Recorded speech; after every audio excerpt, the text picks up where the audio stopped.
A graça e a paz, meus irmãos. Espero que todos estejam bem. Espero que todos estejam se cuidando. Espero que todos estejam lendo mais a Bíblia. Espero que todos estejam orando mais. Enfim, não descuidando, porque quando a gente tem muito tempo, a gente às vezes descuida, não é verdade? Mas espero que os irmãos estejam bem. Vamos aqui ler o Salmo número 46, é a nossa meditação nessa tarde, nessa noite, para os irmãos. E queremos lembrar mais uma vez, que vamos estar aberto hoje das 16 às 20. Salmo 46 vai ser o texto de meditação da nossa mensagem nessa noite. Deus é o nosso refúgio e fortaleza, socorro bem presente nas tribulações. Portanto, não temeremos, ainda que a terra se transtorne e os montes se abalem no seio dos mares, ainda que as águas tumultuem e espumejem, e na sua fúria os montes se estremeçam. Há um rio cujas correntes alegram a cidade de Deus, o santuário das moradas do Altíssimo. Deus está no meio dela, jamais será abalada. Deus a ajudará desde antemanhã. Bramam as nações, reinos se abalam. Ele faz ouvir a sua voz e a terra se dissolve. O Senhor dos exércitos está conosco. O Deus de Jacó é o nosso refúgio. Vinde e contemplai as obras do Senhor, que assolações efetuou na terra. Ele põe termos à guerra, até os confins do mundo, quebra o arco e despedaça a lança, queima os carros no fogo. Aquietai-vos e sabeis que eu sou Deus. Sou exaltado entre as nações, sou exaltado na terra. O Senhor dos exércitos está conosco. O Deus de Jacó é o nosso refúgio. Amém, meus irmãos? Nesse salmo, eu quero ver aqui 4 pontos, 4 lições, 4 coisas que o autor expressa entre tantas outras. Nós sabemos que os salmos são coletânea de vários autores durante toda a história do povo de Deus. E esse salmo quem escreveu são os filhos de Corá, ou Coré. E nós queremos aqui então tirar 4 pontos, 4 lições. Primeiro, Deus é o nosso refúgio e fortaleza. Deus é o nosso refúgio e fortaleza. Por que o salmista está dizendo isso? No Antigo Oriente havia muitas guerras sempre, e como continua até hoje. Mas naquela época era bem diferente as guerras. Os povos atacavam, os inimigos atacavam constantemente, sem nenhuma ética, sem nenhum critério. Hoje nós temos as Nações Unidas que pelo menos procura manter um equilíbrio, alguma coisa assim. Mas naquela época havia muitos exércitos bárbaros que atacavam as cidades. E as cidades naquela época eram construídas em lugares mais altos, em lugares de difícil acesso, para poder atrapalhar um pouco, impedir um pouco os ataques dos inimigos. E todas as cidades eram muito bem muradas, E nós, quando lemos as histórias do povo hebreu, nós vemos as muralhas, essas questões todas que eu sempre falava. E dentro dessas muralhas, além de ser muradas, as cidades com muros bastante altos, bastante fortes, nós podemos lembrar aqui das muralhas da China. Você pode andar com um carro, um caminhão, Então as cidades eram muito bem muradas e tinha muitos refúgios subterrâneos, muitas maneiras deles se esconderem, muitos abrigos para quando os inimigos atacarem as pessoas poderem fugir. Mas em nenhum dessas fortalezas, em nenhum desses abrigos, em nenhuma dessas muralhas era o suficiente para poder impedir alguns ataques do inimigo. Nós lembramos quando Nabucodonosor, no ano 580 por aí, né, atacou Israel, atacou Jerusalém e derrubou os muros e levou Jerusalém, todo o povo judeu sitiado. Então, assim, nenhuma dessas fortalezas, dessas muralhas era suficiente para poder impedir alguns ataques. E durante toda a história, o autor tem observado, que Deus tem livrado o seu povo, que Deus tem guardado o seu povo. Por isso que ele diz, o Senhor é o meu refúgio e fortaleza.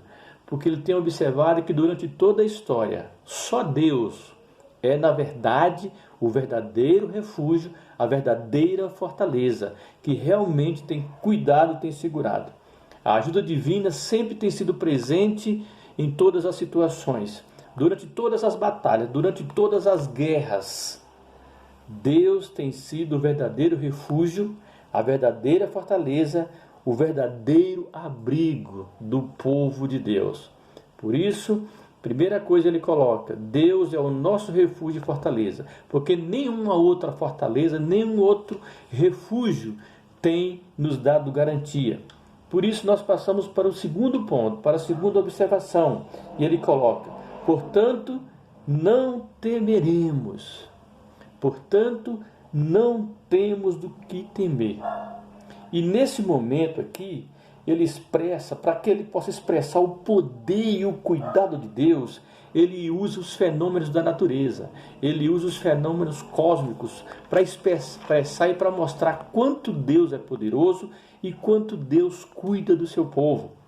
Ele disse assim, ainda que tudo desmorona, ainda que os mares, as montanhas, os montes, ainda que tudo se abalam, ainda que a calamidade atinja a terra, ainda que as tragédias atinjam a terra, os reinos, os reis, que tudo pode acontecer, mas não deveremos temer, ainda que tudo dê errado, como diz o profeta Abacuque, 3,17, ainda que a figueira não floresça, ainda que o gado não venha para o curral, ainda que tudo se desmorona, o autor coloca aqui, o salmista coloca, Deus está no meio disso, Deus está com o domínio, com o controle de todas as coisas e jamais será abalado.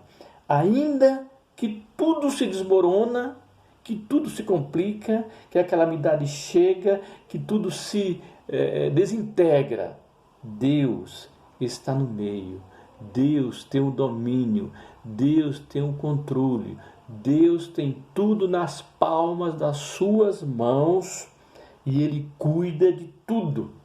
E Ele traz a paz, e Ele traz a bênção. Ainda que tudo está a tempestade, Ele traz a paz, Ele traz a bênção, Ele traz a segurança.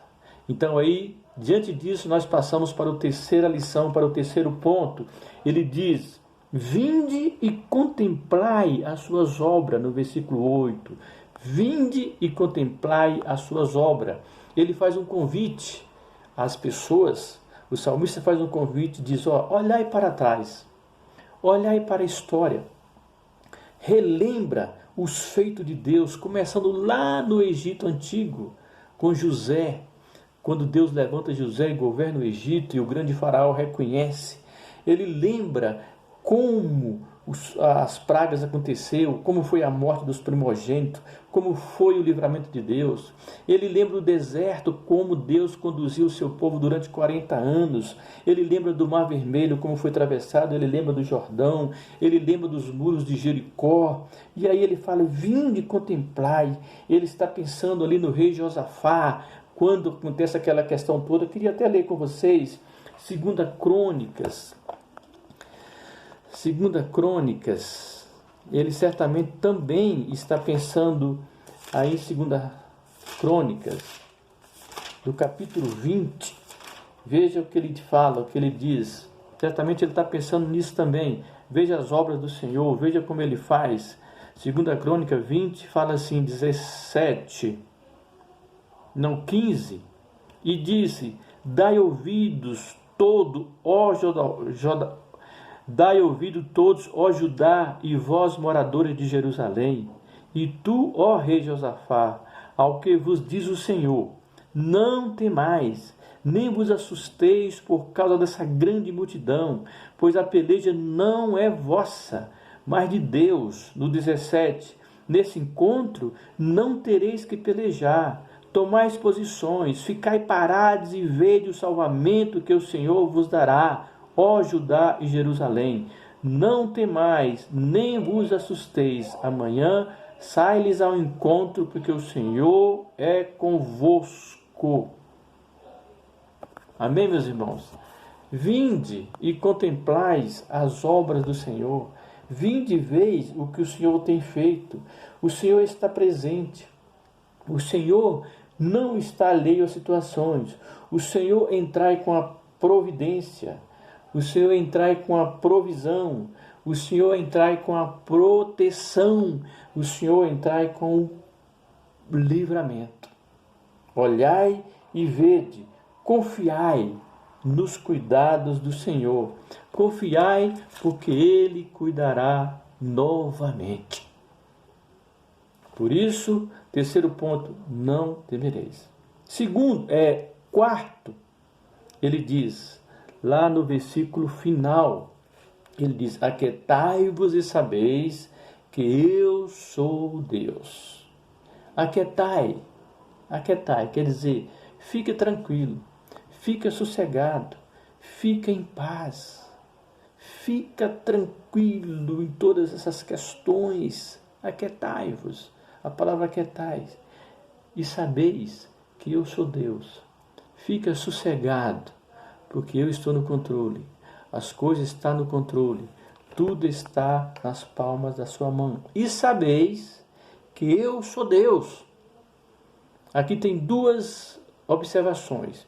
Ele pode estar dizendo uma advertência aos inimigos, dizendo: olha, eu sou Deus.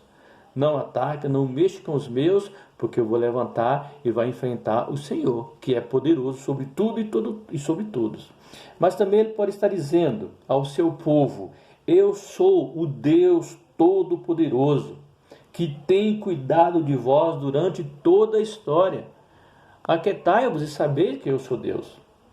Então, essas duas interpretações podem ser observadas. Ele diz: eu sou Deus. Eu sou. A primeira vez que ele diz eu sou, ele disse isso para Moisés. Lá quando ele chama Moisés para ser o grande libertador, ele diz, quando perguntar, o que diz que eu vou falar? Ele diz, diz para eles que eu sou. É engraçado que lá no futuro, Jesus vai dizer também, eu sou. Jesus vai repetir várias vezes, eu sou o pão, eu sou o caminho, enfim, eu sou o Deus exaltado entre as nações, entre os povos. Eu sou o Deus exaltado dentre toda a história. Eu sou o Deus supremo, onisciente, onipotente, onipresente. Eu sou o Deus que faço rio no deserto e um caminho no fundo do mar. Eu sou o Deus Todo-Poderoso. Sou o Deus misericordioso. Sou realmente o verdadeiro refúgio. Eu sou o verdadeiro abrigo com segurança. O Senhor está dizendo que não está alheio a toda a situação.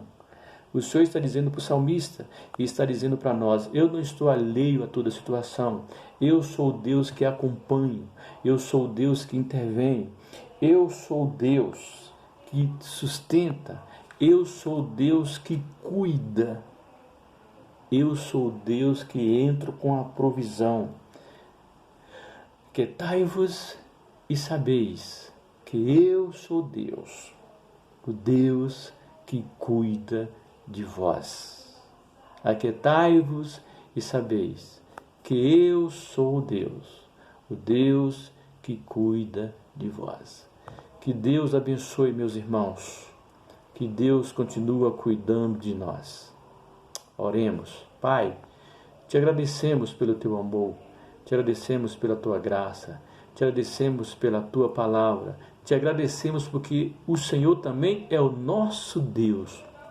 Por isso, Senhor, continuamos confiando, continuamos esperando no Senhor, Continuamos sabendo e crendo e confiando que o Senhor entra com a provisão.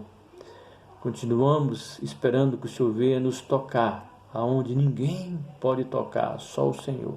Muito obrigado, meu Pai. Amém. Deus abençoe meus irmãos, que a graça e a paz do Senhor continua com vós, que a boa mão do Senhor continua sobre vossas famílias. Amém.